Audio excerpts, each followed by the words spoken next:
Video में आगे बढ़ने से पहले चैनल को सब्सक्राइब करिए और बेल आइकन ज़रूर दबाइए जिससे आपको सारी वीडियोस की नोटिफिकेशंस टाइम पे मिले। और प्लीज़ वीडियोस को ज़्यादा से ज़्यादा शेयर करिए बिकॉज हमें तेज़ी से सब्सक्राइबर्स बढ़ाने हैं और चैनल को ग्रो करना है। और इसके साथ ही आप मेरे दूसरे चैनल निशांत उवाच को भी सब्सक्राइब करिए, जो कि है एक प्लेटफॉर्म जिसे मैंने बनाया है social, economic, geopolitical, political issues को डिस्कस करने के लिए।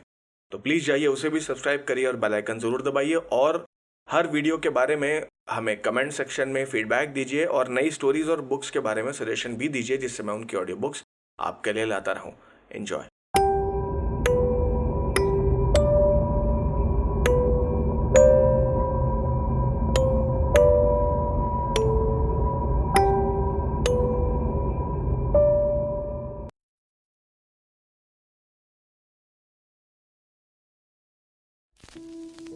ऐसा कहते हैं कि सुबह होने से ठीक पहले रात सबसे काली और घनी होती है, पर मेरे लिए हर रात एक जैसी ही है। ऐसा इसलिए है क्योंकि मैं एक वैम्पायर हूं। मैं रात में नहीं सोता, पर सदियों से जितने भी लोगों को मैंने मारा है उनके बारे में सोचते सोचते अक्सर मैं काफी थक जाता हूं। मेरा नाम लोगन है और मैं एक मॉन्स्टर हंटर हूं। ये अजीब है ना कि एक वैम्पायर होते हुए भी मैं बाकी सुपरनैचुरल मॉन्स्टर्स का शिकार करता हूं। मैंने ये बीड़ा कुछ 100 साल पहले उठाया था, जब मुझे ये समझ में आया कि मॉन्स्टर्स और इंसानों की दुनिया के बीच संतुलन बना रहना कितना जरूरी है। ये संतुलन बड़ा ही नाजुक है और इसके साथ कोई छेड़छाड़ नहीं होनी चाहिए। कुछ जीव इस संतुलन को बिगाड़ने की कोशिश करते हैं और फिर मुझे अपने काम पर लगना पड़ता है। यह सब शुरू हुआ था जब मेरे रहने के इलाके में कुछ मवेशियों की लाशें मिलना शुरू हुई थीं। ये लाशें बड़ी ही बुरी हालत में मिलती थीं। शुरू शुरू में तो ये किसी आपस के झगड़े का नतीजा लगता था, पर धीरे धीरे ये सब गांव वालों के साथ होना भी शुरू हो गया। ये बात इतनी बढ़ गई कि पूरे के पूरे गांव साफ होने लगे। मैं समझ गया था कि मुझे कुछ करना ही होगा, क्योंकि इंसानों ने हथियार उठा लिए थे और वो हमारे यानी वैम्पायर्स के खिलाफ हो गए थे। इससे पहले कि इंसानों और वैम्पायर के बीच एक खूनी जंग शुरू होती, मैंने इस मामले को अपने हाथों में ले लिया। मैं किसी बंजारे की तरह एक गांव से दूसरे गांव घूमता हूं और दिन में वहां रहने वालों के छोटे मोटे काम कर लेता हूं, मगर रात में मैं शिकार पर निकलता हूं या फिर किसी ऐसी परेशानी की तलाश में जो अपनी हैसियत से ज्यादा बड़ी हो गई है। आखिरी बार मैंने अपना काम एक छोटी सी जगह जिसका नाम रेवेंस हॉलो था, उसके आसपास के जंगलों में किया था। वो बड़ी ही शांत जगह थी, पर उसके आसपास के जंगलों में पहुंचते ही मुझे आभास हो गया था कि यहां कुछ तो गड़बड़ थी। अमावस की एक घुप अंधेरी रात में एक पेड़ पर चुपचाप घात लगाए मैं बैठा हुआ था। हवा में भारीपन था और मैं बड़ी ही आसानी से सड़ती हुई लाशों की बदबू को महसूस कर रहा था। ये मौत की बू थी। मैं पिछले 1 हफ्ते से इस बदबू का पीछा कर रहा था और मैं घने पेड़ों के बीच एक भारी कुबड़ जैसे इंसान की आकृति को देख पा रहा था। उस वक्त उसके कंधे पर कुछ बड़ा सा टंगा हुआ था।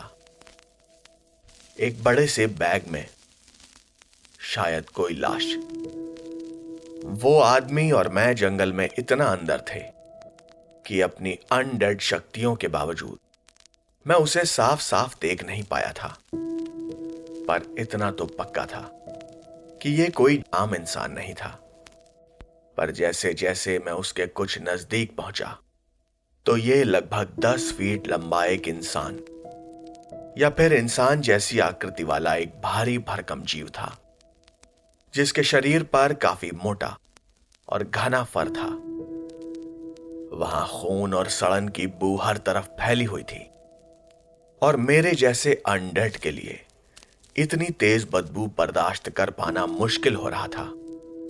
ऐसा इसलिए था क्योंकि मेरी सूंघने की शक्ति किसी भी इंसान से कई गुना ज्यादा है। जिस बदबू को महसूस करके इंसान अपनी नाक पर रूमाल रख लेते हैं और दूर हट जाते हैं, उस बदबू से हम वैम्पायर्स का जीना हराम हो जाता है। खैर, उस जीव ने एक खोखले पेड़ के पास उस लाश को पटक दिया। उसने अपना एक पैर लाश के ऊपर रखा और दूसरे हाथ से उसकी गर्दन पकड़ी। अगले ही पल उसने एक झटके में उसका सर धड़ से अलग कर दिया। वहां हर तरफ मांस के लोथड़े और खून फैल चुका था। उस ठंडे बर्फ भरे माहौल में बर्फ की सफेद चादर पर फैला हुआ वो सुर्ख लाल खून किसी को भी उल्टे पैर भागने पर मजबूर कर देता।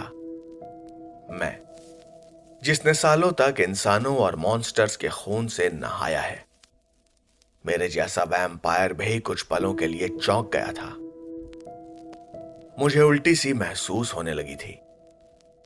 वो जीव उस लाश को खा नहीं रहा था, उसे उसके साथ खेलने में मजा आ रहा था। मैं गुस्से से भर चुका था और इसके बाद मुझसे रुका नहीं गया। मैं धीरे धीरे चलते हुए उसके कुछ करीब पहुंचा और मैंने हवा में एक ऊंची छलांग मारी। एक ही पल में मैं लगभग 30-40 फीट ऊपर उड़ गया था और नीचे आते ही मैंने अपने तेज दांत सीधा उसकी गर्दन में धंसा दिए। उस जीव के मुंह से एक भयानक चीख निकली। मैं उसकी पीठ पर था और वो किसी तरह मुझे खुद से अलग करने की कोशिश कर रहा था। मेरे नाखून उसकी गर्दन पर कसे हुए थे और अपने पैरों से मैंने उसकी कमर को पकड़ लिया था। उसकी गर्दन में धंसे हुए मेरे दांत उसका खून चूस रहे थे और मेरे पंजे उसकी पीठ में गड़ गए थे। इस अफरा तफरी में उसका हाथ मेरी पसलियों तक पहुंच गया और एक झटके में उसने मुझे पकड़कर दूर फेंक दिया।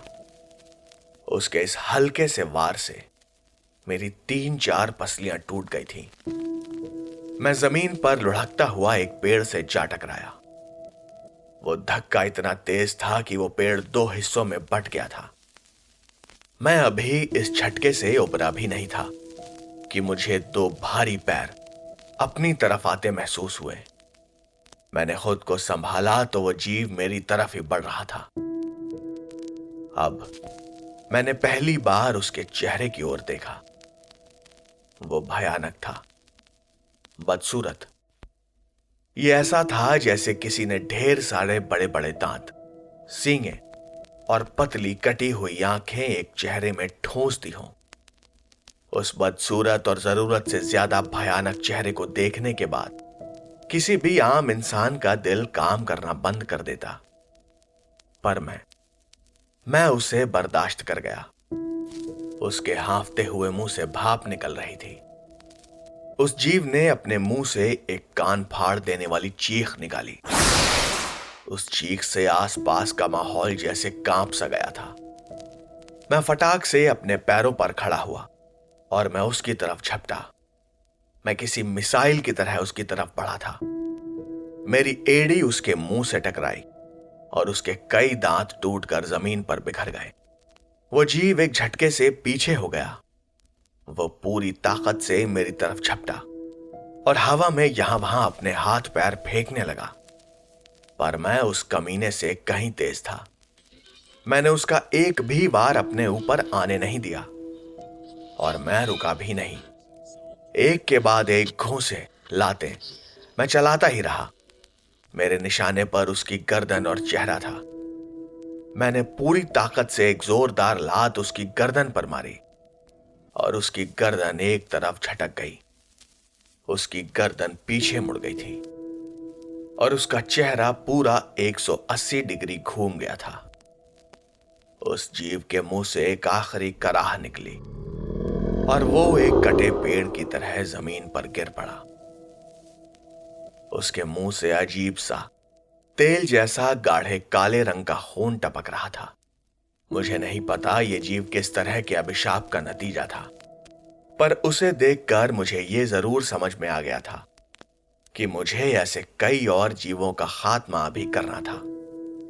वैसे ये लड़ाई मजेदार थी और मुझे खुद पर गर्व महसूस हो रहा था कि मैंने ऐसे एक भयानक राक्षस को बिना ज्यादा परेशानी के ठिकाने लगा दिया। मेरे कपड़ों पर उसका खून लगा हुआ था। मैंने अपनी शर्ट और कोट उतारा और अपने बैग से निकालकर दूसरे कपड़े पहन लिए। मैं अभी पूरी तरह से रिलैक्स हुआ भी नहीं था कि मुझे किसी की मौजूदगी का एहसास हुआ। मैं उस तरफ पलटा तो वहां थोड़ी खुली जगह में कोई था। एक लड़की, बिल्कुल पुरानी सी तार तार हो चुकी सफेद ड्रेस पहने खड़ी थी और मेरी ही तरफ देख रही थी। उसका शरीर एक पीली आभा बिखेर रहा था। पता नहीं कैसे, पर उसे देखकर मुझे जरा भी खतरे का आभास नहीं हुआ। मैं उस हल्की रोशनी में भी धीरे हवा में लहराते हुए उसकी उन बादामी रंग की जुल्फों को देख पा रहा था। उसे देखकर मुझे एक अजीब सी शांति महसूस हो रही थी, पर फिर भी मैं कोई खतरा उठाने के मूड में नहीं था। मैं हमला करने की पोजीशन ले चुका था और मैंने उससे उसका नाम पूछा। उस लड़की ने अपना सर टेढ़ा किया। मैं उसकी आंखों में आश्चर्य और उत्सुकता दोनों ही देख रहा था। उसकी आंखें वो किसी बुजुर्ग इंसान जैसी थीं, जैसे उन्होंने बहुत कुछ देखा था। उसने एक नर्म मगर बहुत ही सुकून भरी आवाज में कहा, मैं एक रक्षक, एक गार्डियन। इस जगह और यहां के जीवन की संतुलन की जिम्मेदारी मेरी है। और तुम एक शिकारी हो ना? कई सदियों में मैंने आज से पहले तुम्हारे जैसा कोई दूसरा जीव नहीं देखा। उसकी बात सुनकर मैं थोड़ा शांत हो गया। मैं आराम से खड़ा हुआ और ये सोचने लगा कि यह है क्या। ये तो पक्का था कि ये कोई भूत नहीं थी, पर मुझे उसके शरीर से निकलती हुई आभा उसकी ताकत का एहसास तो करा रही थी। एक ऐसी ताकत जो कि प्राचीन थी और मेरी हैसियत से बाहर की। मैंने कहा, इस भयानक जीव का मरना जरूरी था। इसने यहां आसपास आतंक फैला रखा था। इससे पहले कि ये और निर्दोष लोगों को मारता, मैंने इसे ठिकाने लगा दिया। उस लड़की ने कहा, बिल्कुल, तुम सही कह रहे हो शिकारी, और इसके लिए मैं तुम्हें शुक्रिया अदा करना चाहती हूं। पर जिस संतुलन को तुम बचाने में लगे हुए हो, वो इससे भी बड़े खतरे में है। ये खतरा ऐसा है जो शायद तुम्हारे जैसे ताकतवर शिकारी के लिए भी संभालना आसान नहीं होगा। उसके ये शब्द बर्फ की तरह मेरी रीढ़ की हड्डी में चुभे और मेरे बदन में एक सरसराहट सी दौड़ गई। आखिर ऐसा कौन सा खतरा इंसानियत पर मंडरा रहा है जिसके लिए इतनी ताकतवर शक्ति को मुझसे बात करनी पड़ी। मेरे जिंदा होते हुए भी मेरा ये मर चुका दिल मुझे भारी महसूस होने लगा था। मैंने अपनी रीढ़ सीधी की और ना जाने क्यों खड़ा होते ही किसी आर्मी जनरल की तरह मैंने कहा, वो जो भी हो, मैं उसका सामना करने के लिए तैयार हूं। उस गार्डियन के चेहरे पर एक हल्की मगर सुकून भरी मुस्कान खेल गई। उसने कहा, मैं तुम पर नजर रखूंगी शिकारी, मैं तुम पर नजर रखूंगी। और उसके बाद बिना किसी आवाज या कोई इशारा दिए वो लड़की हवा में कहीं गायब हो गई। वो लड़की जा चुकी थी। जमीन पर पड़े उस भयानक जीव की लाश और मेरे मन में उफनते कई सवालों को छोड़कर मैं उस जंगल में अब और रुकना नहीं चाहता था। मैंने अपना बैग उठाया और उस जीव के जिस्म पर जो भी फटे चीथड़े कपड़े थे उन्हें सबूत के तौर पर इकट्ठा किया। मैं वापस रेवेंस हॉलो पहुंचा, पर मेरे दिमाग से वो लड़की या फिर वो गार्डियन या जो भी वो शक्ति थी वो निकल नहीं रही थी। वो शक्ति पुराने जमाने की कहानियों की याद दिलाती थी, जिनमें देवी देवताओं के हाथ में इस दुनिया का संतुलन होने की बातें कही जाती थी और किसी योद्धा को इस संतुलन को बनाए रखने का खास काम दिया जाता था। मैं जब रेवेंस हॉलो पहुंचा तो मुझे ऊंचा खड़ा हुआ वो कैथेड्रल दिखाई दिया। गॉथिक स्टाइल में बना वो कैथेड्रल किसी डरावनी मूवी जैसा दिखाई देता था, और अगर वो मूवी सच में बनती तो उस मूवी में अनडेड का किरदार मेरा ही होता। मैं उस कैथेड्रल के पास बने कब्रिस्तान से होता हुआ चला जा रहा था और मेरे भारी बूट्स वहां टूटे पड़े हेडस्टोन्स के ऊपर पड़ते हुए काफी आवाज कर रहे थे। उन कब्रों में दफनाए गए लोगों की आत्माएं वो तो कब की इस दुनिया को छोड़ चुकी होंगी। उन खामोश कब्रों के बीच से होकर गुजरते हुए अचानक मुझे कुछ एहसास हुआ। मेरी गर्दन के बाल खड़े हो गए थे। मेरी शिकारी इंद्रियां मुझे आसपास किसी और वैम्पायर के होने का एहसास दे रही थी। मैंने अपनी नजर चारों तरफ दौड़ाई, मुझे कोई नहीं दिखा। मैं चुपचाप नीचे झुका और झुकता ही चला गया। उस अंधेरे में मैं कब्र के पत्थरों के बीच छुप चुका था। अगर वहां कोई और इंसान होता तो मुझे देख पाने में वो सक्षम नहीं होता, पर जैसा मैं सोच रहा था, अगर ये मेरी ही तरह कोई वैम्पायर था तो मैं उसे बड़े ही आसानी से दिखाई दे जाता। मैंने फुफकारते हुए कहा, सामने आओ, तुम जो भी हो सामने आओ। कुछ पल वहां शांति ही रही, पर उसके बाद सूखी पत्तियों के हवा से टकराने की आवाज वो मैंने सुनी, और मैंने एक परछाई को उस कैथेड्रल के ग्रेनाइट से बने उस टावर से खुद को अलग करते हुए देखा। वो परछाई किसी आदमी की थी जिसकी आंखें अंगारों जैसी सुलग रही थी। उसने बड़ी ही सधे हुए मगर मजाकिया अंदाज में कहा, तुमने आखिर अपने इस शिकारी स्वभाव को पहचान ही लिया ना, क्यों लोगन? मैंने एक नजर उसे ध्यान से देखा। मुझे वो आदमी कुछ जाना पहचाना सा लग रहा था। मैं उसकी महक पहचानता था। ये निकोलस था। वो परछाइयों से बाहर आया तो मैंने उसे ध्यान से देखा।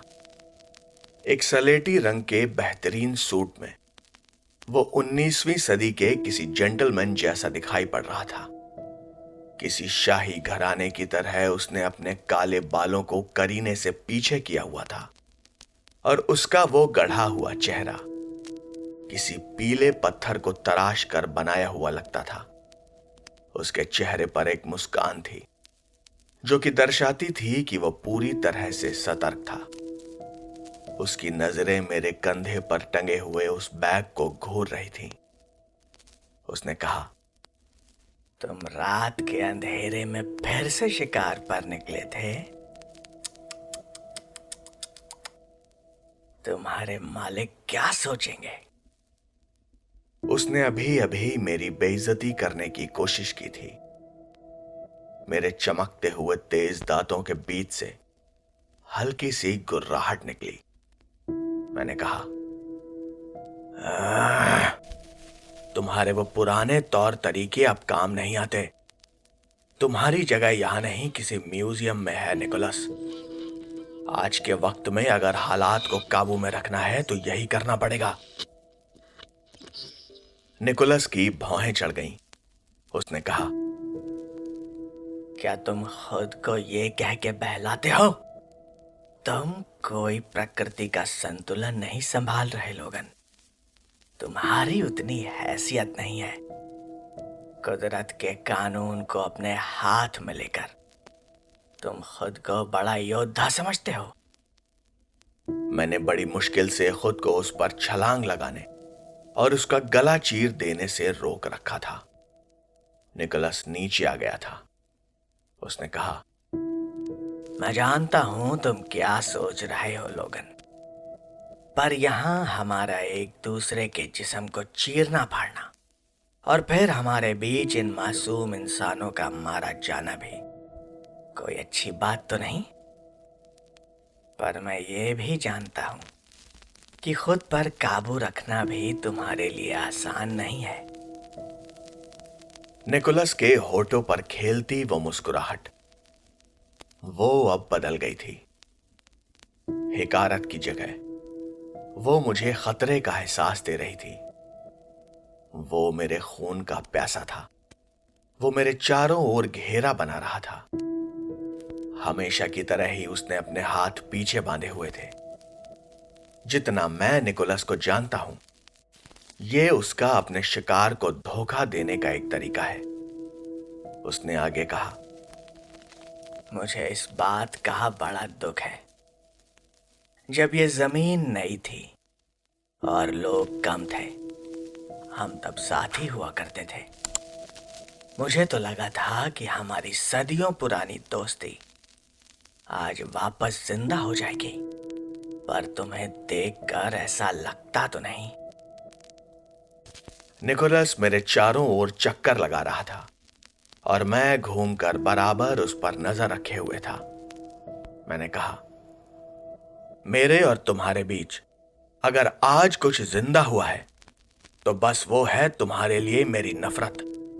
तुम्हारी भूख और लालच कभी खत्म नहीं हो सकते और तुम्हारे जिस्म से आती खून की यह महक बताती है कि तुमने अपनी पुरानी हरकतें दोबारा शुरू कर दी हैं। निकोलस के चेहरे की हैवानियत बढ़ती ही जा रही थी। वो बोला, ओ मेरे दोस्त लोगन, मैं आजकल क्या कर रहा हूं इसका तुम्हें जरा भी अंदाजा नहीं है। अपनी कलाई के एक झटके से निकोलस ने न जाने कहां से एक मुड़े तुड़े कागज का टुकड़ा निकाला। मेरी भौहें तुरंत ही चढ़ गईं, क्योंकि मेरी नाक ने तांबे जैसी ताजे खून की महक को महसूस किया था। मैंने कहा, आजकल तुमने कौन सी जलील नशे की लत पाल रखी है निकोलस? निकोलस के हाथ से वो कागज का टुकड़ा हवा में लहराता हुआ मेरे कदमों में आ गिरा। मैंने उसे उठाया और जब उस पर मेरी नजर पड़ी तो मेरे हाथ बर्फ की तरह ठंडे हो गए। ये एक बारीकी से बनाई गई ड्राइंग थी।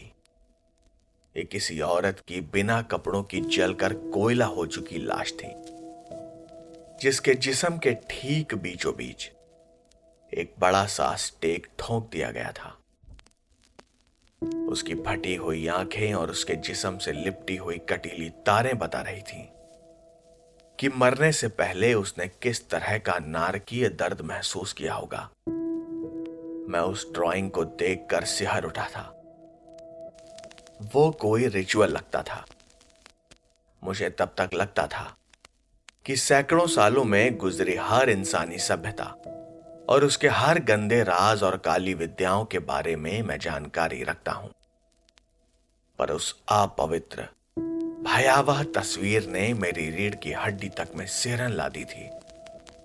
यह सिर्फ खून खराबा नहीं था।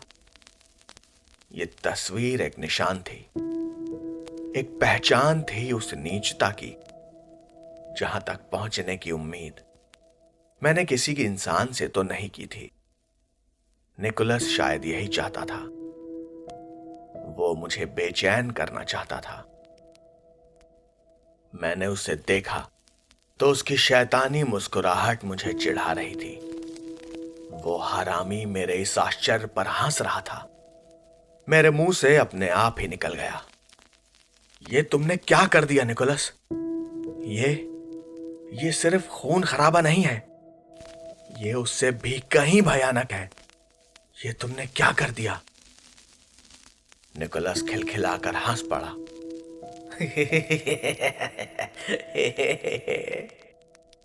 वो ऐसे हंस रहा था जैसे मैं कोई भोला भाला बच्चा हूं। जिसने अभी दुनिया देखी ही नहीं।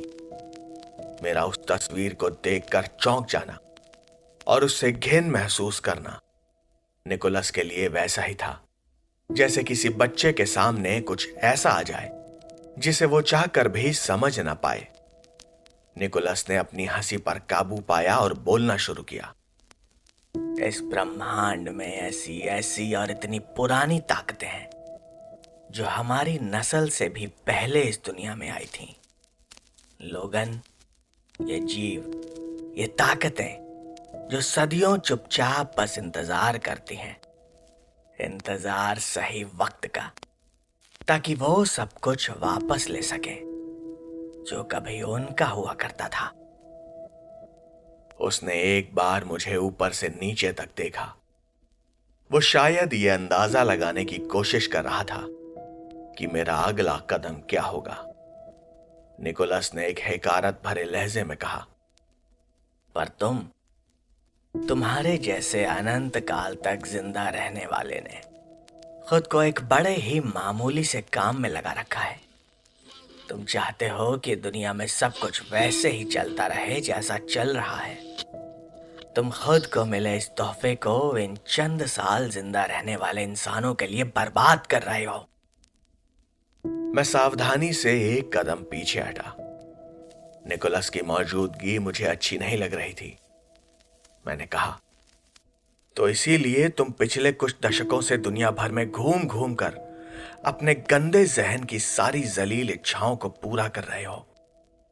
तुम्हारा खुद पर काबू नहीं रहा है निकोलस। तुम मेरे वो दोस्त नहीं रहे हो।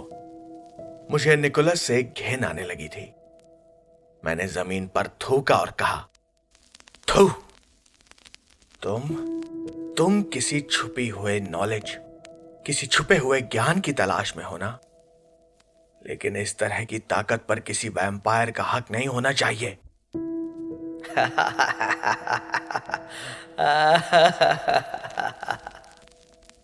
निकोलस ऐसे हंसने लगा जैसे मैंने कोई चुटकुला सुना दिया हो। वो बोला, तुम बेवकूफ हो लोगन। तुम अपने मन में बनाई हुई इस झूठी दुनिया के झूठे नियमों में फंस चुके हो। तुम पुरानी परंपराओं की बेड़ियों में जकड़े हुए ये भी नहीं देख पा रहे कि हम क्या क्या हासिल कर सकते हैं। निकोलस ने मेरी तरफ एक कदम बढ़ाया और उसकी आंखें मुझ पर ऐसे गड़ी हुई थीं जैसे वो सीधा मेरी आत्मा में झांक रहा हो। वो बोला, मुझे तुम्हारी आंखें खोलनी पड़ेंगी लोगन। तुम्हें पवित्र करना पड़ेगा, खून से, मौत से। मैं वहां रुककर निकोलस का घिनौनापन और देखना नहीं चाहता था। मेरे वैम्पायर इंस्टिंक्ट्स ने मुझ पर काबू पा लिया और मैंने बिजली की तेजी से वो बैग जिसमें उस राक्षस के चीथड़े और कपड़े भरे हुए थे निकोलस की तरफ उछाल दिया। निकोलस तेज था, पर वो भारी बैग मैंने इतनी जोर से उसकी तरफ फेंका था कि वो उससे बच नहीं पाया। उस बैग में लगभग 400 किलो मांस के लोथड़े भरे हुए थे। वो बैग इतनी जोर से निकोलस के जबड़े से जा टकराया था कि उसकी आवाज मैंने एकदम साफ साफ सुनी। निकोलस हवा में उछलकर दूर जा गिरा और वहां मौजूद एक कब्र के पत्थर से जा टकराया। मैंने एक भी सेकंड बर्बाद नहीं किया, बस 2 कदम। इतनी ही तेजी से मैं उसके करीब पहुंच गया। मैंने एक जोर की लात उसकी छाती पर मारी। मैं जानता हूं, मेरा वार इतना जोरदार था कि वहां निकोलस की जगह अगर ग्रेनाइट का टुकड़ा भी होता तो वो भी टुकड़े टुकड़े हो जाता। निकोलस के मुंह से एक जोर की चीख निकली और वो पत्थरों और पुराने खंभों को तोड़ता हुआ चैपल की दीवार से जा लगा। मैं निकोलस के ऊपर चढ़ चुका था और मेरा वो पीला और शांत चेहरा एक असली वैम्पायर की हैवानियत में बदल गया था। मेरे हाथ निकोलस की गर्दन पर कसे हुए थे। निकोलस खुद को मुझसे आजाद करने की नाकाम कोशिश कर रहा था। मैं चीखा, हरामजादे, तू इतनी शिद्दत से किस घटिया काम में लगा हुआ है?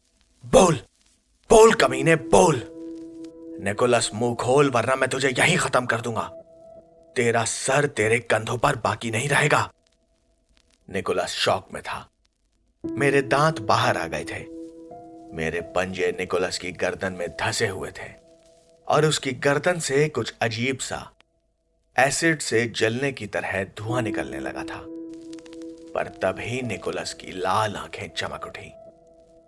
वो मेरी आंखों में घूर रहा था। ऐसा होना तो नहीं चाहिए था। मैंने अपनी पूरी ताकत से उसे काबू कर रखा था। निकोलस के होठों पर एक शैतानी मुस्कान थी। उसके रूंधे हुए गले से एक हल्की सी आवाज निकली।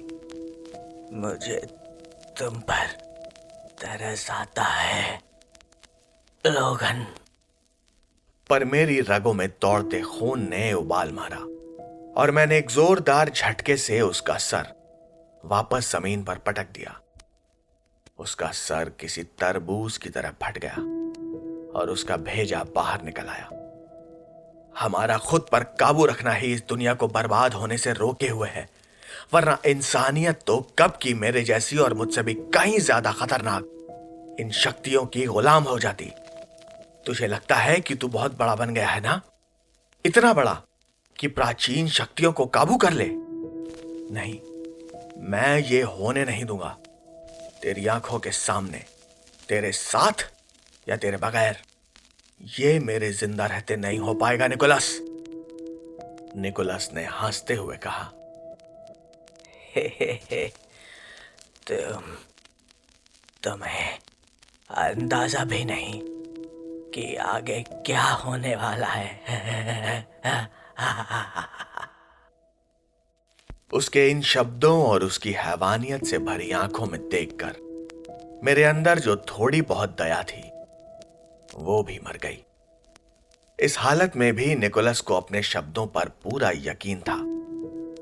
मैं अपनी पकड़ तब तक कसता गया जब तक उसकी गर्दन खून और मांस के लोथड़ों का बस एक गुच्छा भर बनकर नहीं रह गई। मेरे हाथ में बस अब निकोलस की गर्दन की हड्डी थी, किसी जानवर की तरह। मैंने निकोलस को चीखने का भी मौका नहीं दिया और अगले ही पल उसकी गर्दन को उसके कंधों से उखाड़ डाला। मेरा पूरा जिस्म निकोलस के गंदे खून से लथपथ हो चुका था। मुझे अपनी सांस और गुस्से दोनों पर ही काबू पाने में कुछ मिनट लग गए।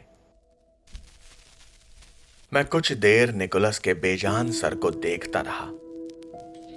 मैं शायद उसकी बेजान आंखों में कुछ जवाब ढूंढ रहा था। निकोलस कभी मेरा दोस्त हुआ करता था, पर उसके अंदर किसी चीज के लिए इज्जत नहीं थी। खैर, जो होना था वो हो गया। पर तभी निकोलस के आखिरी शब्द मेरे दिमाग में घूमने लगे। वो भविष्य के कौन से खतरे की बात कर रहा था? उसे ऐसी कौन सी बात पता चल गई थी कि उसे अपनी जान की परवाह भी नहीं रही थी? पर निकोलस को तो अब मैंने हमेशा के लिए शांत कर दिया था। इंसान और हैवान की दो दुनियाओं में मौजूद इस नाजुक संतुलन को बनाए रखने के लिए अब तक जो हो सकता था मैंने किया था। पर क्या ये काफी था? जमीन पर बैठे बैठे मेरी नजर सामने पेड़ों की तरफ गई। मुझे एक ऐसे अंधेरे का एहसास हो रहा था जो जल्दी ही मुझे और शायद सारी दुनिया को निगलने वाला था। मैंने जल्दी से उस जीव के चीथड़ों और निकोलस के जिस्म को बैग में भरा और चैपल के गेट से होते हुए रेवेंस हॉलो के अंदर चला गया। रात के इस वक्त वहां सड़कें सुनसान होती थीं और गैस लैंप की रोशनी सड़क के पत्थरों से टकराकर उन्हें एक चमक दे रही थी। सड़क के किनारे लगे ओक के पेड़ों के बीच से बहती हुई वो सर्द हवा जो कि भारी होकर सड़क पर बैठ जा रही थी। ये माहौल मेरे जैसे रात में निकलने वाले जीव के लिए बिल्कुल मुफीद था। पर पता नहीं क्यों मेरे मन में एक शक सा बैठ गया था और मेरे कदम अपने आप ही रेवेंस हॉलो के मुख्य चौराहे की तरफ बढ़े जा रहे थे। वहां ऐसा कुछ तो था जो मुझे अपनी तरफ खींच रहा था। मेरी वैम्पायर सेंसेस को कुछ तो महसूस हो रहा था। वहां ऐसा कुछ था जो बस मेरी आंखों के सामने नहीं था, मगर मैं उसकी मौजूदगी को महसूस कर पा रहा था। मैं एक पुरानी नाई की दुकान के पास से होता हुआ कॉबलस्टोन एवेन्यू तक जा पहुंचा और वहां का नजारा देखकर मेरे पैर ठिठक गए। मैं वो देखता ही रह गया। वहां एक बड़ा सा गोल घेरा सड़क पर खोद दिया गया था। उसके बीच में अजीब से पुराने जमाने के निशान और ज्योमेट्रिक आकृतियां बनी हुई थीं। घास को जलाकर बनाई गई आकृतियां बड़े ही अजीब थीं, और वो पूरा गोल घेरा जिसमें ये आकृतियां बनी हुई थीं, ये घेरा कम से कम 30 फीट का तो था। ये मामूली काले जादू का रिचुअल तो नहीं लग रहा था, जिसमें पेंटाग्राम यानी पंचकोण बनाकर छोटे मोटे डीमंस को समन किया जाता है। यह किसी बहुत ही प्राचीन और रहस्यमयी एल्ड्रिच परंपरा का हिस्सा था, जिसे किसी बहुत ही खास मकसद से अंजाम दिया गया था। जैसे जैसे मैं उसके पास जा रहा था, मेरी वैम्पायर सेंसेस अपने आप ही सक्रिय होती जा रही थीं। मैं उस घेरे और उन ज्योमेट्रिक आकृतियों के बीच कुलबुलाती डार्क एनर्जीज को महसूस कर रहा था। जिसने भी यह इतना बड़ा पोर्टल बनाया था, उसने इसके लिए काफी मेहनत की थी। ये निशान और ज्योमेट्रिक आकृतियां बड़ी सफाई से बनाई गई थीं। ये बड़े ही सधे हाथों का काम था। ये एलियन सभ्यता जैसे दिखने वाले अजीबोगरीब निशान। निकोलस, क्या ये उसकी ही सनक का नतीजा थे? क्या वो प्राचीन देवताओं और ब्रह्मांड की अति शक्तिशाली एंटिटीज को बुलाने की कोशिश कर रहा था? मगर क्यों?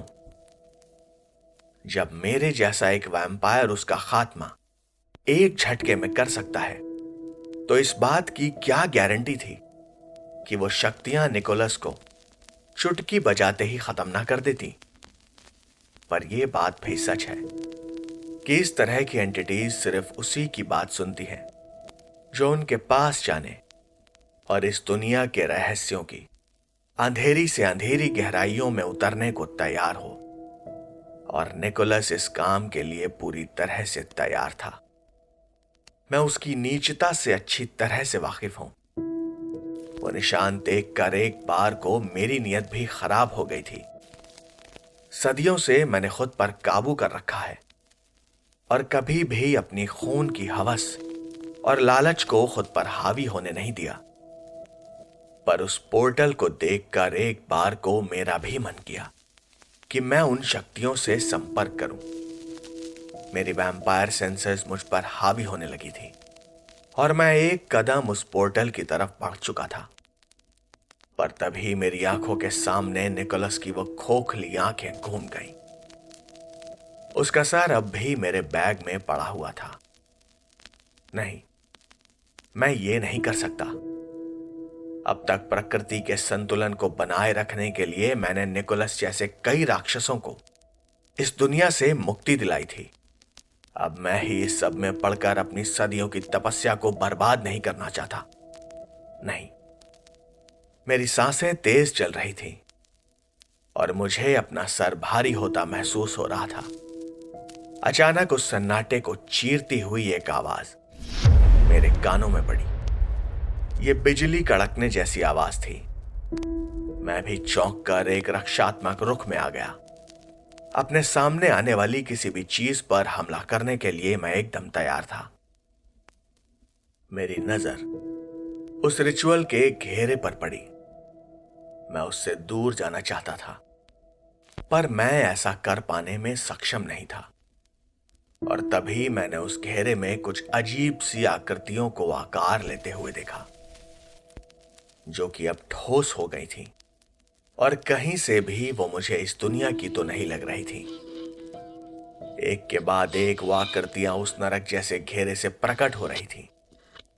वो दर्जनों में थी उनके हाथों में प्राचीन मध्य युग जैसे भाले, तलवारें और भी न जाने कैसे कैसे अजीब हथियार थे। मेरा दिल इतनी जोर से धड़क रहा था कि अपनी धड़कनों को मैं साफ सुन पा रहा था। ये मॉन्स्टर्स थे या फिर अनडेड डेमिगॉड्स, मैं नहीं जानता, पर ये राक्षस थे और इनके इरादे कहीं से भी अच्छे तो नहीं लग रहे थे। उनकी वो खोखली आंखें जो कि नरक के अंतहीन गड्ढों जैसी दिखाई दे रही थी, उनके सामने मैं था, उनका शिकार। वो सब के सब मुझे घेर चुके थे। मैं भी बिना देर किए उनसे उलझ पड़ा। उनके पास ऑब्सिडियंस ब्लेड थे और मैं निहत्था था। मुझे समझ में आ गया था कि ये कोई डेमिगॉड या फिर गार्डियन नहीं, ये इस दुनिया की रक्षा के लिए नहीं आए। ये राक्षस, ये हैवान, ये मॉन्स्टर्स इस दुनिया पर कब्जा करने आए थे। वो पतले दुबले कंकाल जैसे दिखने वाले मॉन्स्टर्स जिनका बस बचा खुचा मांस किसी तरह उनकी हड्डियों को आपस में जोड़े हुए था, वो मुझ पर झपटे और मैंने भी खुद को अपनी वैम्पायर सेंसेस के हवाले कर दिया। मेरा शरीर अपने आप ही पीछे उछल गया। मैं उनके वार से बाल बाल बचा था। बिना देर किए मैं भी उन पर झपट पड़ा। उन मॉन्स्टर्स के वार से बचते हुए मैंने कईयों का सर जमीन पर इतनी जोर से पटका कि उसके टुकड़े हर तरफ बिखर गए। जमीन पर लुढ़कता, हवा में कई फीट ऊपर उछलता हुआ और उनके हर वार से बचता हुआ मैं एक एक करके उन्हें ठिकाने लगा रहा था। मेरे पंजे, लातें सब एक लय में काम कर रहे थे। ये एक नाच जैसा था, मौत का नाच। उन मॉन्स्टर्स की हड्डियों और मांस के चीथड़े हवा में हर तरफ उड़ रहे थे और मैं अपनी ताकत के चरम पर पहुंच चुका था। मैं जितना तेज और जितनी ताकत से उन्हें ठिकाने लगा सकता था मैंने किया, पर उनके नंबर्स मेरे काबू में नहीं थे। वो उस पोर्टल से निकलते ही जा रहे थे। मुझे जल्दी ही कोई दूसरा रास्ता निकालना था। मैंने वहां से भागना शुरू किया। रेवेंस हॉलो की लाल बिल्डिंग और सकरी गलियों के बीच से होता हुआ मैं बस कुछ सेकंड्स के लिए ही सही, पर कोई तरकीब निकालना चाहता था। वो लगातार मुझ पर वार कर रहे थे और मैं किसी तरह उनसे बच रहा था, पर उनके पंजे और हथियार बिल्डिंग्स की खिड़कियों और दीवारों से टकराकर उन्हें तोड़ रहे थे। मैं जहां जहां से गुजर रहा था वहां बर्बादी की एक लकीर सी बनती जा रही थी, जो कि बहुत देर तक इंसानों से छिपी नहीं रह सकती थी। ये सीधे साधे लोग जो कि अभी तक अपने घरों की दीवारों में सोए हुए थे। मैं नहीं चाहता था कि वो इस युद्ध का हिस्सा बने, क्योंकि इसका सिर्फ एक ही नतीजा निकलने वाला था। मैं मन ही मन सोच रहा था कि मुझे बस एक मौका मिल जाए और वो मुझे ठीक सामने दिखाई दे गया। रेवेंस हॉलो टाउन हॉल का दरवाजा मुझे सामने ही दिखाई दे रहा था। मेरे शरीर में जितनी ताकत थी वो मैंने एक ही छलांग में उस दरवाजे तक पहुंचने में लगा दी। मैं लगभग उड़ता हुआ उस हॉल के डबल डोर तक पहुंच गया। उस दरवाजे से मैं किसी मिसाइल की तरह सीधा नीचे पहुंचा और मेरे पीछे वो राक्षस, उनके पंजे और हवा में लहराते हुए हथियार मेरी ताकत से उस दरवाजे के चीथड़े उड़ गए थे। मैं लुढ़कते हुए सीधा सामने वाली दीवार से जा टकराया था। टूटा हुआ कांच और लकड़ी के फट्टे हर तरफ बिखर गए थे। कुछ पलों के लिए वहां सन्नाटा छा चुका था। सिवाय मेरी तेज चलती सांसों के वहां कोई और आवाज नहीं थी। पर चंद पलों के बाद ही वहां मौत की घंटियों, हाँ, मौत की घंटियों जैसी उन मॉन्स्टर्स की आवाजें गूंजने लगी। वो मुझ तक पहुंच गए थे। वो सब के सब उस हॉल में इकट्ठा होते जा रहे थे, पर उनके कुछ करने से पहले ही पता नहीं कैसे मेरे मुंह से अपने आप ही एक जोर की दहाड़ निकली और मैंने अपनी पूरी ताकत से जमीन पर घूंसे मारना शुरू कर दिया। मैं हॉल की फर्श को पूरी ताकत से पीट रहा था और उस पर पड़ती दरारों को देखकर उन राक्षसों के चेहरे अजीब से हो गए थे। शायद वो समझने की कोशिश कर रहे थे कि मैं क्या कर रहा था, पर मैं रुका नहीं। मैं फर्श को तब तक पीटता रहा जब तक कि वो नीचे धंस नहीं गई। एक ही झटके में हॉल का ग्राउंड फ्लोर बेसमेंट में समा चुका था। कंक्रीट के टुकड़े और धूल का गुबार हर तरफ फैल गया था। बेसमेंट के घुप अंधेरे में कुछ भी देखने लायक नहीं बचा था। नीचे अगर कुछ था तो बस कंक्रीट के बने सपोर्ट बीम, कॉपर पाइप्स और मेंटेनेंस के लिए इस्तेमाल किए जाने वाले उन रास्तों की भूल भुलैया जहां किसी भी इंसान के लिए इस वक्त जिंदा रहना नामुमकिन होता। पर मैं अलग हूं। मेरी अनडेड शक्तियों की वजह से मैं उस अंधेरे में भी देख पा रहा था और मुझे अपने प्लान के अगले हिस्से को अंजाम देना था। मैं तेजी से दौड़ता हुआ सारे सपोर्ट पिलर्स को तोड़ रहा था और कुछ ही मिनटों में वो पूरा बेसमेंट ढहने लगा। अपनी कोहनियों को मैंने किसी छेनी की तरह इस्तेमाल किया।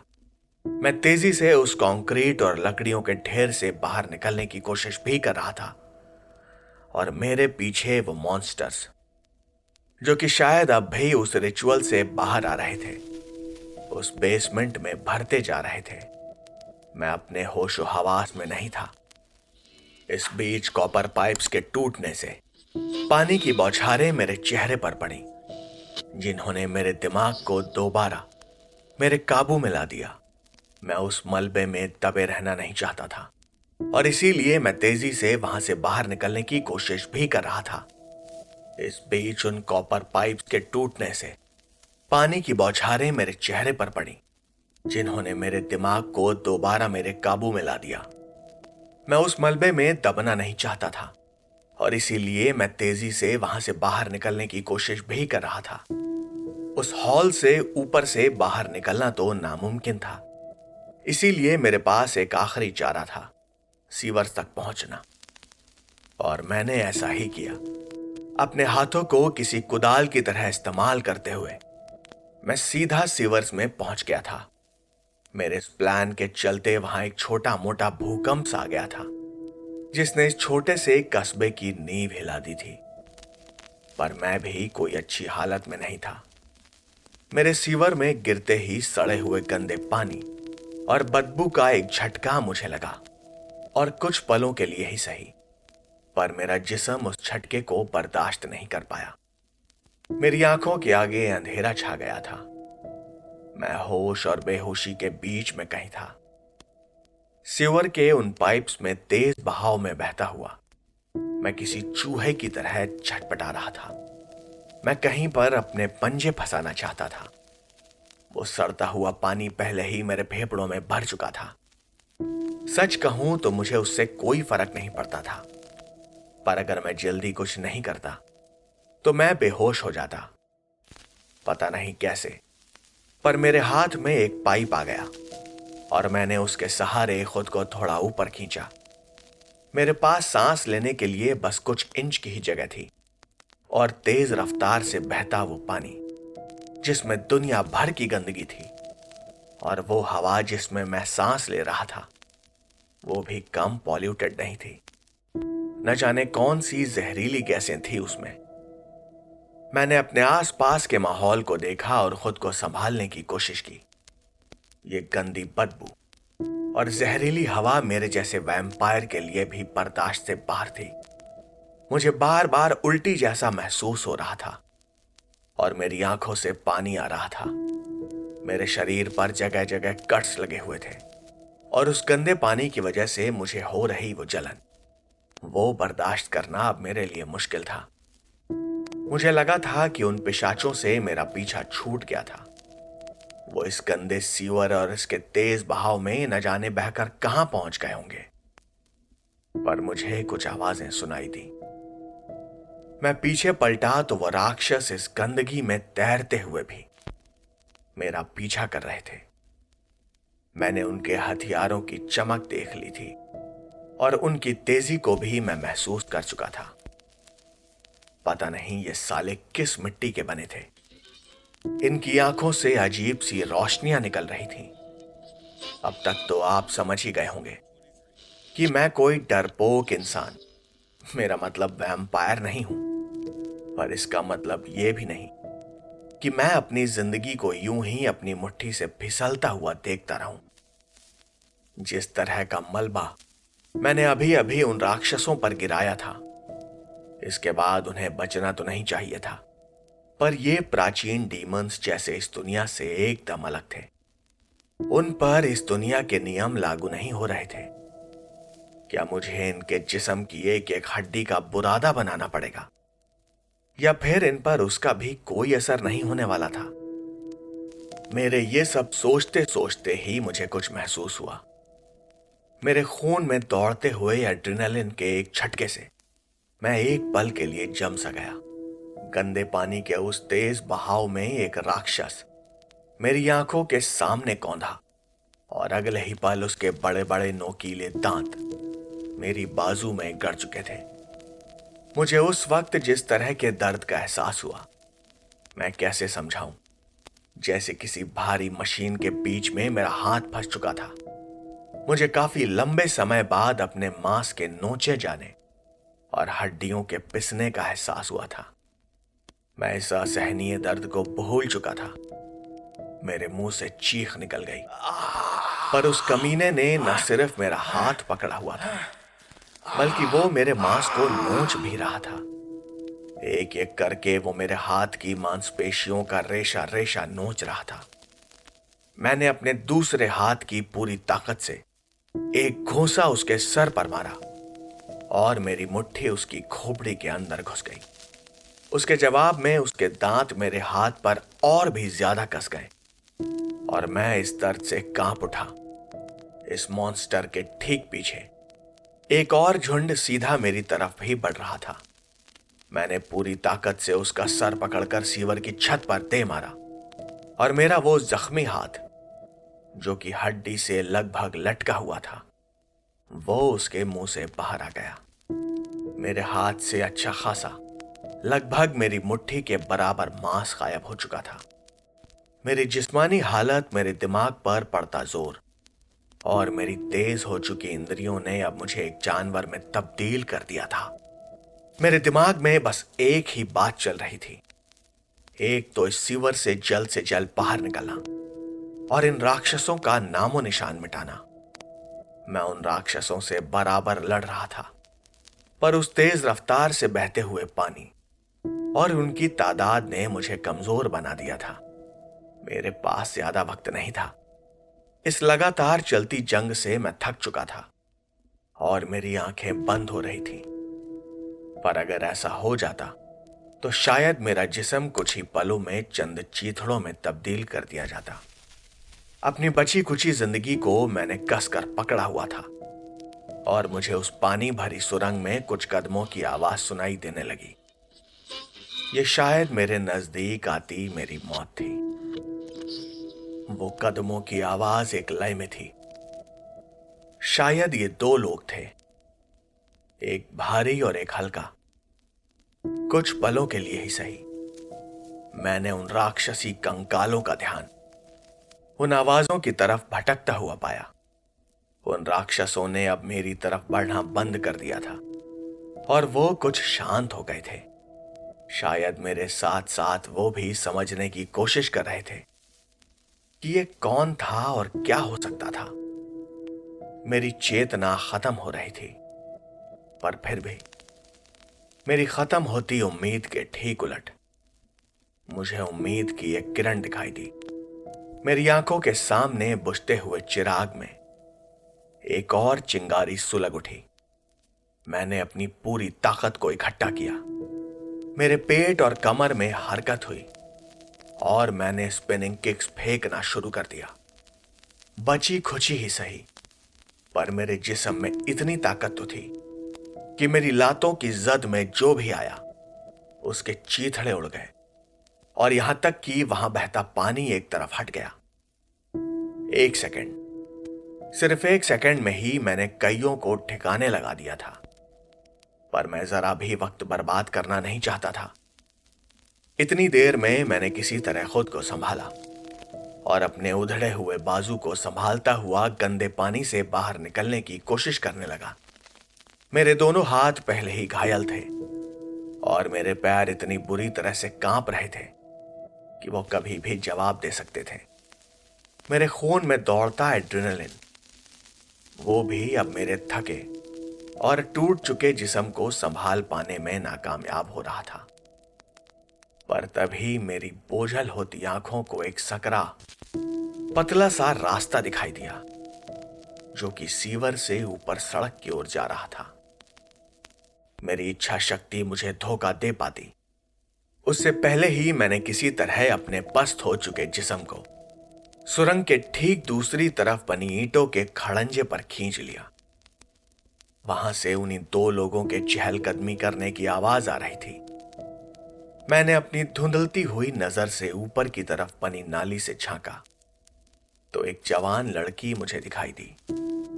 वो लड़की ही थी, ये मैं इसलिए कह सकता हूं क्योंकि उसके चेहरे का जितना भी हिस्सा मुझे दिखाई दे रहा था उतना उसे पहचानने के लिए काफी था।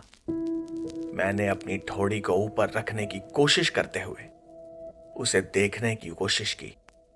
उसके जिस्म का कोई भी हिस्सा खुला हुआ नहीं था सिवाय उसके थोड़े से चेहरे के। उसने कुछ स्पेशल फोर्सेस जैसी चमड़े की यूनिफॉर्म पहनी हुई थी जो उसके बदन पर एकदम कसी हुई थी। उसके चेहरे पर भी एक टैक्टिकल मास्क और आंखों पर बड़े बड़े कुछ खास किस्म के चश्मे और जिस्म पर एक केवलार टैक्टिकल जैकेट थी। उसके दोनों हाथों में कुछ बड़े ही खास और पुराने तरह के लकड़ी और धातु के बने हुए हथियार थे। ये बड़ी ही बारीकी से बनाए हुए हथियार थे जिन्हें जरूर ही किसी कुशल कारीगर ने बनाया था। अब तक मैं खुद को किसी तरह उस सीवर से ऊपर खींच चुका था। ये खंजर जैसे हथियार, इनकी बनावट ऐसी थी कि जिस पर भी उनसे वार किया जाता एक ही बार में उसका काम तमाम होना तय था। ऐसे छोटे मगर कारगर हथियार बनाना और उन्हें कुशलता से इस्तेमाल करना हर किसी के बस की बात नहीं। पर वो लड़की किसी बुजुर्ग से बड़े ही अजीब से आदमी के साथ थी। जाहिर है वो आदमी भी कोई मामूली इंसान तो नहीं होगा। वैसे साइज में भी वो उस लड़की से काफी बड़ा था। पर वो दोनों वहां किसी खास मकसद से मौजूद थे। उन्हें देखते हुए मुझे महसूस हुआ कि जिन शैतानों ने मुझ पर हमला किया था वो भी तेजी से उन्हीं दोनों की तरफ बढ़ रहे थे। मैंने अपने लहूलुहान हो चुके गले से चिल्लाकर उन्हें सावधान करने की कोशिश की पर मेरी आवाज मेरे गले में ही रूंध कर रह गई। पर वो दोनों वो भी मेरी समझ से कुछ ज्यादा ही तेज थे। वो खुद ब खुद उसी तरफ मुड़ गए जहां से वो शैतान उन पर झपटने के लिए बढ़ रहे थे। उनकी हरकतों और बॉडी लैंग्वेज में मुझे कहीं से भी डर या शक का कोई निशान नहीं मिला था। शायद वो जानते थे कि उन्हें आगे क्या करना था। उस लड़की ने वो खंजर उनकी तरफ तान दिए और एक झटके से उन दोनों खंजरों को आपस में लड़ा दिया। उनके टकराने से इतनी जोर की आवाज हुई कि मुझे लगा कि आसपास की इमारतें उस धमाके से थर्रा गई होंगी और कहीं वो गिर ना पड़े। मैं अनायास ही चौंक गया। मुझे लगा जैसे कोई C4 बॉम्ब फट गया हो। मेरी आंखें, कान सभी उस आवाज से थर्रा उठे थे और कुछ पलों के लिए मुझे ठीक से दिखाई देना भी बंद हो गया था। जब मैंने अपनी नजर पर वापस काबू पाया तो मैंने जो देखा वो फिजिक्स के नियमों या फिर किसी भी व्याख्या से परे था। सामने से आते उन कंकाल नुमा शैतानों के चीथड़े उड़ चुके थे और सिर्फ चीथड़े ही नहीं बल्कि उनके मांस और हड्डियों का चूरमा हर तरफ बिखर गया था। बल्कि मैं तो कहूंगा कि उनके हड्डियों का चूरा भी नहीं बचा था। उस लड़की और आदमी के सामने लगभग 150 फीट के दायरे में कुछ भी नहीं बचा था। उन बचे खुचे शैतानों की तो जैसे रूह ही कांप गई थी। और कुछ पलों के लिए वो भी ये सोचने लगे थे कि उन्हें आगे बढ़ना चाहिए या नहीं। ये कौन है, ये किस तरह के हथियार थे और ये लोग यहां क्या करने आए थे। रेवेंस हॉलो जैसे इस अब अशांत हो चुके छोटे से शहर में ये सब क्या हो रहा था, और इस सब भयानकता के बीच में मैं कहां फंस चुका था। उस धमाके के बाद वहां एक अजीब सा सन्नाटा फैल गया था। वो लड़की और वो आदमी वहां अब भी एकदम शांत खड़े थे। उनके चेहरे पर जरा भी शिकन नहीं थी। उन्हें देखकर लगता था मानो उन्होंने दीवार पर बैठी बस एक मक्खी को ही मारा हो। यह उनके लिए रोज का काम था। हर तरफ उन शैतानों की राख फैल गई थी और सड़कें उससे पट गई थी। मैं अपनी हैरानी से फटी हुई आंखों से यह सब देख रहा था। आखिरकार उस आदमी ने कुछ हरकत की और अपने चेहरे पर चढ़े हुए उस पुराने जमाने के चश्मे को हटाया। उसकी आंखें समंदर जैसे हरे रंग की थी। उसने वहीं से खड़े खड़े कहा, अपनी नस्ल के वैम्पायर के हिसाब से तुम्हारे जिंदा रहने और लड़ने की इच्छा शक्ति काबिले तारीफ है। उसने अभी अभी मेरी तारीफ की थी, पर मुझे उन शब्दों में से थोड़ी सी बेइज्जती और कुछ शिकायत की बू आ रही थी। उसकी वो मोटी भर्राई हुई आवाज पूरी गली में गूंज गई।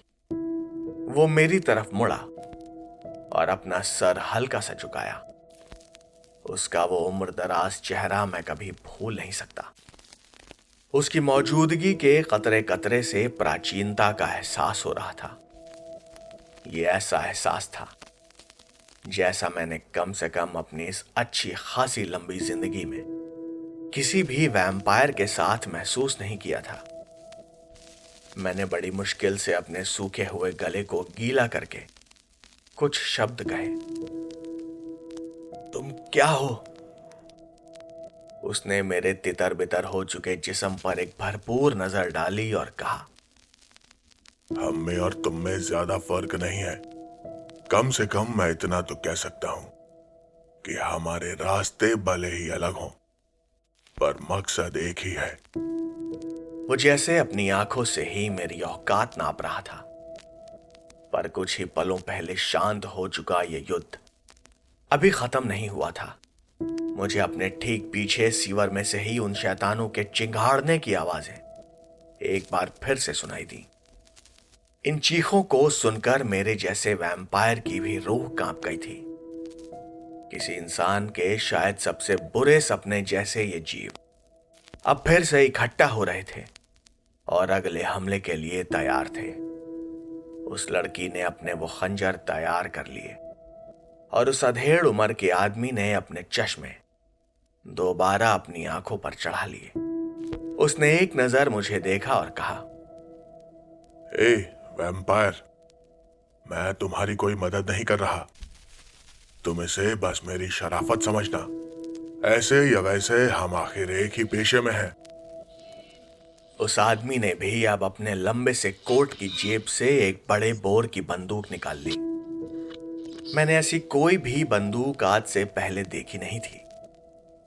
वो दोनों अपने हथियारों को एक बार देख रहे थे और हमारे देखते ही देखते वो शैतान, वो मॉन्स्टर्स उस पूरे इलाके में भर गए। वो हर तरफ से उन दोनों पर टूट पड़े।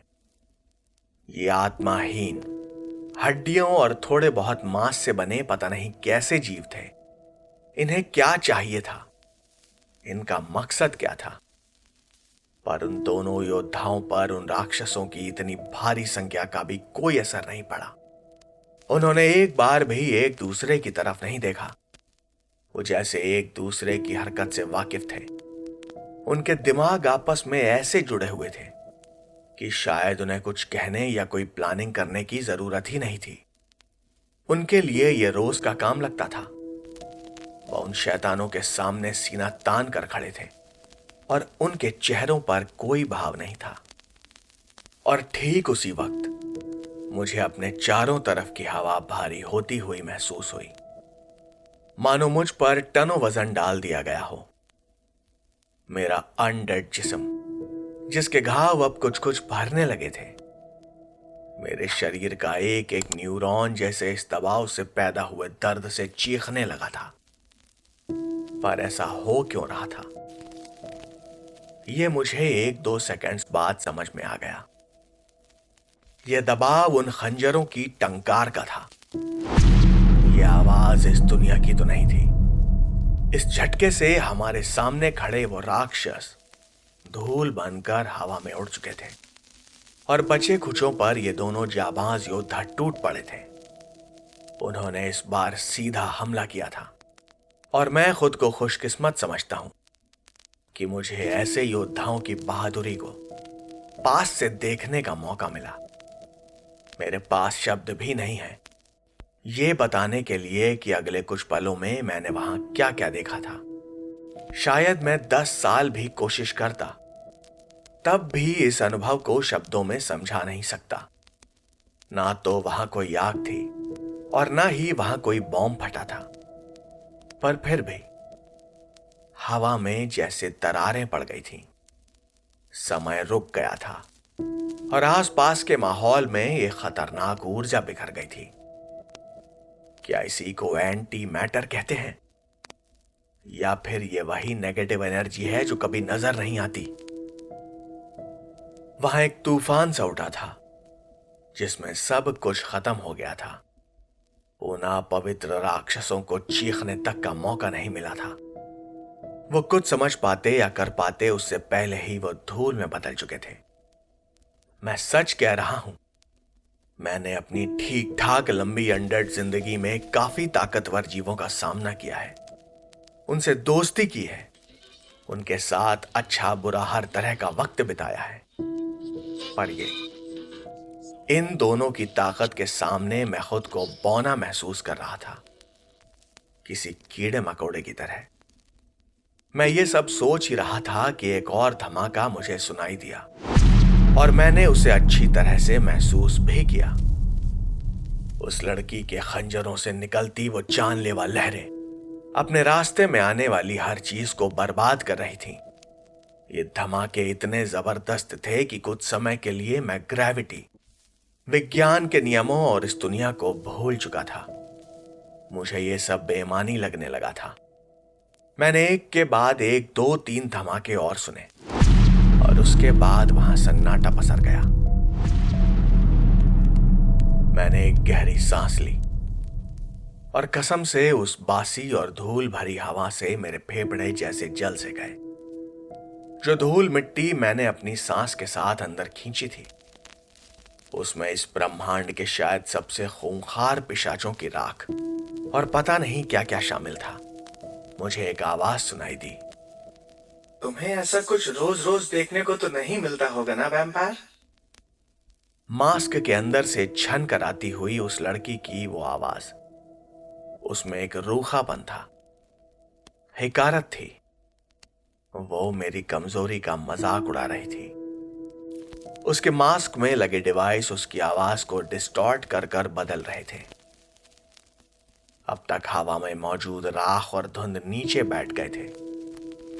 उसने आगे कहा, वैसे मेरे साथी कार्टर ने भी कई सदियां इन खास हथियारों की मास्टरी हासिल करने और इन जल्लादों का सफाया करने में लगाई है, और अगर तुम चाहो तो तुम भी ऐसा कर सकते हो। अब तक माहौल कुछ शांत हो गया था और वो लड़की और कार्टर थोड़ा आराम से खड़े हो गए। हालांकि वो अब भी चौकन्ने थे, क्योंकि वो कोई चांस लेना नहीं चाहते थे। क्या पता कोई शैतान अब भी कहीं किसी कोने में छुपा बैठा हो। उस लड़की के मास्क पर एक काली स्क्रीन लगी हुई थी, जिस पर हरे रंग के अक्षरों में कुछ लिख कर आ रहा था। अपनी अमानवीय शक्तियों के बावजूद मैं वो पढ़ नहीं पाया। वो भाषा मेरी समझ से बाहर थी। ये पहली बार था जब मैंने उसकी आवाज में एक चिंता को महसूस किया। डायमेंशनल एंकर पॉइंट्स फिलहाल तो ठीक हालत में हैं और वो इन्हें रोके हुए हैं, पर मुझे नहीं पता कब तक। इसके बाद कार्टर कुछ बुदबुदाया, हाँ मैं देख रहा हूं, पता नहीं क्या चल रहा है। कार्टर जमीन के नीचे मौजूद सुरंगों और सिवर्स में झांक रहा था। वो कुछ ढूंढने की कोशिश कर रहा था, या फिर शायद कुछ पता लगाने की। उसने कहा, पिछले कुछ महीनों में रेवेंस हॉलो में हुआ ये तीसरा ऐसा हादसा है। हमने उन सभी को जहन्नुम पहुंचा दिया है। हालांकि ऐसा करने में हमें कुछ खास परेशानी नहीं हुई, पर ये हमले अब बढ़ रहे हैं और ये और भी ज्यादा सीरियस होते जा रहे हैं। उन शैतानों की तादाद भी लगातार बढ़ रही है। हमारी प्रेडिक्शंस और कैलकुलेशंस के हिसाब से ये सब कुछ ज्यादा ही जल्दी जल्दी हो रहा है। इसका मतलब साफ है, टंगस्का और बगदाद की तरह ही ये किसी शैतानी कल्ट का काम है। उस लड़की के चेहरे का जितना भी हिस्सा मुझे दिखाई दिया था, उसे ये सब सुनकर घिन आ रही थी, और कार्टर एक मजाकिया हंसी हंस रहा था। अब खाली हो चुके रेवेंस हॉलो की गलियों में कार्टर की हंसी गूंज रही थी। उसने आगे कहा, इस समय की मार से बचे हुए किसी कल्ट का ही काम लगता है। उन्होंने शायद अनजाने में ही इस ब्रह्मांड के कुछ ऐसे राजों से पर्दा उठा दिया जिनका सामना करने के लिए इंसान अभी तैयार नहीं है। उन्हें ऐसा नहीं करना चाहिए था। हाँ, यह भी हो सकता है कि यह उन्होंने जानबूझकर किया हो, पर यह भी सही है कि उनके इंसानी दिमाग इस तरह की जानकारी को समझने के काबिल नहीं है। जब इस तरह की छोटी छोटी जगहों पर ऐसे हादसे होते हैं तो इनका असर। कार्टर अचानक रुक गया। अपनी हरी आंखों से वो अंधेरे सीवर्स में न जाने क्या देखने लग गया था। उसे कुछ आवाजें सुनाई दे रही थी। ये आवाजें सुरंग में भरे मलबे को कुचलते हुए बूट्स की थी। वो आवाजें अब बिल्कुल साफ सुनाई दे रही थी, और कार्टर अचानक मेरी तरफ पलटा। मैं अब भी वहीं पड़ा हुआ था जहां से मैं उन दोनों योद्धाओं की असीम ताकत और युद्ध कौशल को बड़े ही पास से देख चुका था। कार्टर की आंखें मुझे भेद रही थीं, और मुझे बड़ा ही अजीब महसूस हो रहा था। वैसे तो मैं कोई नॉर्मल इंसान नहीं हूं, पर इन दोनों के बीच मैं खुद को नॉर्मल तो कह सकता हूं।